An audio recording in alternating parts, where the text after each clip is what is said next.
ایران کے کویت، بحرین اور اردن میں امریکی فوجی اڈوں پر حملے۔ پاسداران انقلاب کا کہنا ہے کہ امریکی حملوں کے جواب میں 12 بیلسٹک میزائلوں سے اردن میں امریکی لڑاکا ہتھیاروں، امریکی سہولیات اور کنٹرول سینٹر کو نشانہ بنایا۔ امریکی حملوں اور فوجی جھڑپوں کے بعد ایران نے آبِ ہرمز سے تمام جہازوں کی آمد و رفت بند کر دی۔ ایرانی اعلیٰ مشترکہ فوجی کمان نے خبردار کیا ہے کہ ہرمز سے گزرنے کی کوشش کرنے والے کسی بھی جہاز کو نشانہ بنایا جائے گا۔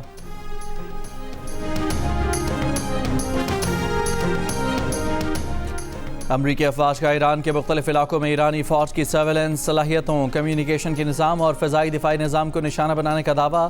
سینٹرل کمانڈ نے ایران پر مسلسل دوسری شب کیے گئے حملے مکمل ہونے کا اعلان کر دیا۔ یہ دعویٰ بھی کیا کہ آبِ ہرمز میں کسی بھی امریکی جنگی جہاز پر حملہ نہیں ہوا۔ امریکی حملوں کے باعث بندر عباس میں ایئرپورٹ اور ایئر بیس کے قریب متعدد دھماکے۔ ایران کے صوبہ فارس، مغربی تہران، کرج، مناب، سرخ، قشم، ہنگام اور جزیرہ کیش میں دھماکوں کی آوازیں۔ ایرانی بندرگاہ کنگان میں بھی دھماکے سنے گئے۔ مناب میں 2 شہری زخمی ہو گئے۔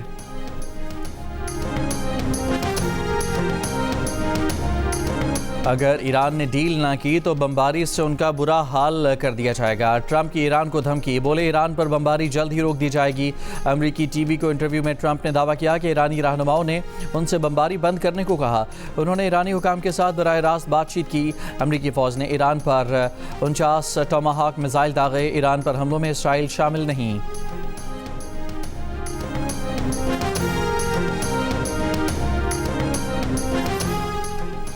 رواں مالی سال کا قومی اقتصادی سروے آج پیش کیا جائے گا۔ دستاویز کے مطابق رواں مالی سال زیادہ تر معاشی اہداف حاصل نہ ہو سکے۔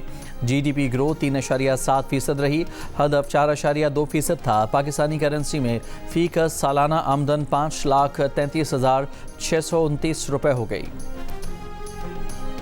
قومی اقتصادی کونسل نے آئندہ مالی سال پاکستان بھر میں ترقیاتی منصوبوں کے لیے 3,669 ارب روپے کا بجٹ منظور کر لیا۔ وفاقی ترقیاتی بجٹ 1,126 ارب روپے رکھا گیا ہے۔ 4 صوبوں کا ترقیاتی بجٹ 2,218 ارب روپے رکھا گیا ہے۔ ملک میں آبی وسائل کی ترقی کے لیے 103 ارب روپے رکھے گئے۔ وزیراعظم شہباز شریف نے کہا کہ ہمارا سب سے بڑا چیلنج اپنے دفاع کو مضبوط بنانا ہے۔ دہشت گردی کے چیلنج سے نمٹنے کے لیے وسائل درکار ہیں۔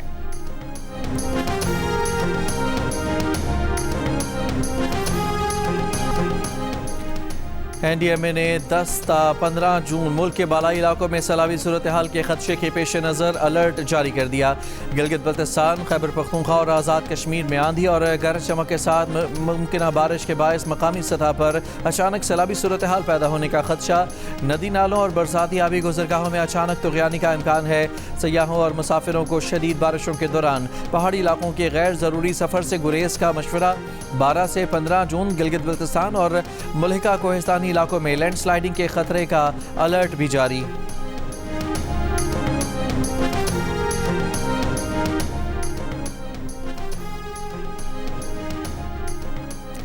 C T D Khyber Pakhtunkhwa کو آلات اور مستقل نفری کی کمری۔ پولیس دستاویز کے مطابق 3,844 اہلکاروں پر مشتمل سی ٹی ڈی میں صرف 25 مستقل ملازمین ہیں۔ زیادہ تر انحصار عارضی حاصل 2,976 پولیس اہلکاروں پر ہے۔ صوبے میں سی ٹی ڈی کا مستقل ہیڈ کوارٹر اور ضلعی دفاتر تک موجود نہیں۔ صوبے بھر میں سی ٹی ڈی کے پاس صرف 17 بلٹ پروف ڈبل کیبن گاڑیاں ہیں۔ جدید فورنزک سہولیات، لوکیٹرز، جیمرز، بختر بند گاڑیوں اور دیگر تکنیکی وسائل کی بھی کمی کا سامنا۔ سینٹرل پولیس آفس کے مطابق سی ٹی ڈی کو لاجسٹک اور آپریشنل مضبوطی کے لیے 7 ارب روپے فراہم کیے جا چکے ہیں۔ وزیر اعلیٰ خیبر پختونخوا سہیل آفریدی نے کہا ہے کہ NFC ایوارڈ اپ ڈیٹ نہیں کیا جا رہا ہے۔ قومی اقتصادی کونسل میں بہتر انداز سے اپنے صوبے کی عوام کا مقدمہ لڑا۔ وزیر اعظم نے وعدہ کیا ہے کہ وہ NFC کو 180 روز میں فائنل کریں گے۔ NFC ایوارڈ کو قبائلی اضلاع کے لیے اپ ڈیٹ کیا جا رہا ہے۔ صوبوں میں اتفاق رائے نہ ہوا تو وزیر اعظم سمری ایوان صدر بھجوائیں گے۔ سہیل آفریدی نے کہا کہ وفاق نے گندم کا ریٹ نہ بڑھانے کی یقین دہانی بھی کرا دی ہے۔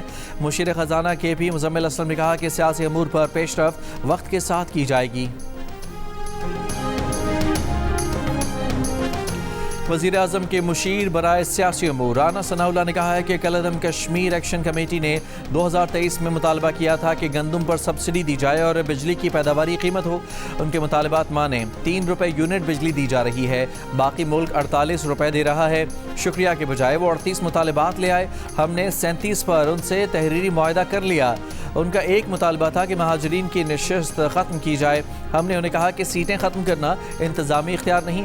پھر انہوں نے 9 جون کا لانگ مارچ کا الٹیمیٹم دیا.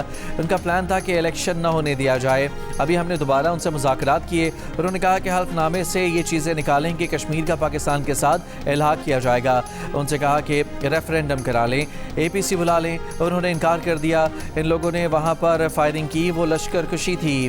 بھارت کے چینلز خبریں دے رہے ہیں کہ وہ کیا کرنا چاہتے ہیں. قانون نافذ کرنے والے ادارے اپنی ذمہ داری پوری کر رہے ہیں. شرپسند بھارت کے اعلی کار بن کر خرابی کرتے ہیں تو قانون کے مطابق نمٹا جائے گا.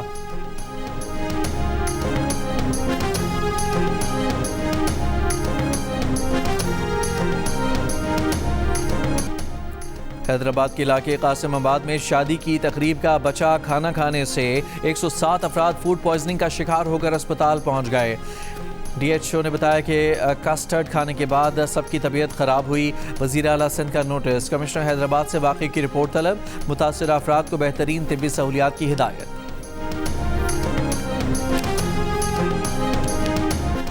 قومی اسمبلی اجلاس میں پیپلز پارٹی کے رکن قومی اسمبلی قاسم گیلانی کا موبائل فونز پر PTA ٹیکس کم کرنے کا مطالبہ. ٹیکس کی کمی سے متعلق پلے کارڈ ایوان میں لے آئے.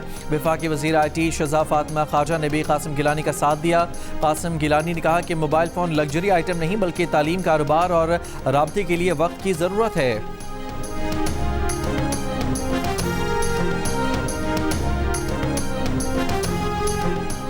محکمہ صحت بلوچستان نے 23 ڈاکٹرز کو معطل کر دیا.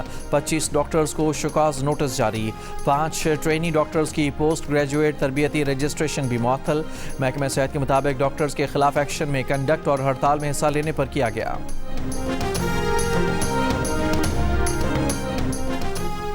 امریکہ نے ایران کی 9 شخصیات اور اداروں پر پابندیاں عائد کر دیں. امریکی محکمہ خزانہ کے مطابق پابندیاں ایرانی وزارت دفاع، پاسداران انقلاب اور ایرانی افواج کو اسلحہ خریداری میں معاونت پر عائد کی گئیں. ایران کو ہتھیاروں کی فراہمی میں معاونت کرنے والے نیٹ ورکس کے خلاف کارروائیاں جاری رکھیں گے.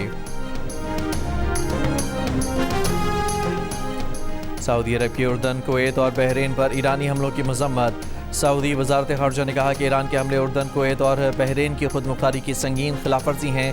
ایرانی حملے برادر ممالک کی علاقائی سالمیت، سلامتی اور ان کی فضائی حدود کے لیے خطرہ ہیں. عالمی جوہری توانائی ایجنسی کے بورڈ آف گورنرز کے اجلاس میں ایران کے خلاف قرارداد منظور. ایران سے بقایا افزودہ یورینیم ظاہر کرنے اور IAEA انسپیکٹر سے تصدیق کرانے کا مطالبہ. قرارداد کے حق میں 21 اور مخالفت میں 3 ووٹ آئے. روس، چین اور نائجیریا نے ایران کے خلاف قرارداد کی مخالفت میں ووٹ ڈالے. قرارداد امریکہ، برطانیہ، فرانس اور جرمنی نے پیش کی تھی. ووٹنگ میں 35 رکن ممالک میں سے 10 نے حصہ نہیں لیا. ایرانی مشن نے قرارداد کو سیاست اور غیر پیشہ ورانہ قرار دے دیا. کہا کہ ایران اپنے ناقابل تنسیق حقوق کا تحفظ کرے گا. قرارداد کا جواب دینے کا اعلان. امریکی صدر ڈونلڈ ٹرمپ اور ان کے خاندان نے جنوری 2025 سے اپنے کرپٹو منصوبوں بشمول ورلڈ لبرٹی فائنینشل، ٹرمپ میم کوائن اور دیگر کمپنیوں کے ذریعے کم از کم $2.3 ارب کمائے. ان منصوبوں میں سرمایہ کاری کرنے والے 10 لاکھ سے زائد سرمایہ کاروں کو مجموعی طور پر تقریباً $2.3 ارب کے نقصانات کا سامنا کرنا پڑا. سرمایہ کاروں کا بھاری نقصان، مایوسی کا اظہار. وائٹ ہاؤس نے مفادات کے ٹکراؤ کے الزامات کو مسترد کر دیا. امریکی صدر ٹرمپ نے سیکیور امریکہ ایکٹ پر دستخط کر دیا. اوول آفس میں میڈیا سے گفتگو کرتے ہوئے ٹرمپ نے کہا کہ اس بل کے بعد اب کوئی غیر قانونی طور پر امریکہ نہیں آ سکے گا. وزیر اعظم شہباز شریف کی ڈائمنڈ جوبلی انٹرنیشنل فٹ بال ٹورنامنٹ جیتنے پر پاکستان ٹیم کو مبارکباد. کہا ملک کی تاریخ کا پہلا باضابطہ بین الاقوامی فٹ بال ٹورنامنٹ ٹائٹل جیتنا پوری قوم کے لیے باعث فخر ہے. چیئرمین PCB محسن نقوی نے کہا کہ گرین شرٹس نے فائنل میں افغانستان کو شکست دے کر پوری قوم کا سر فخر سے بلند کر دیا.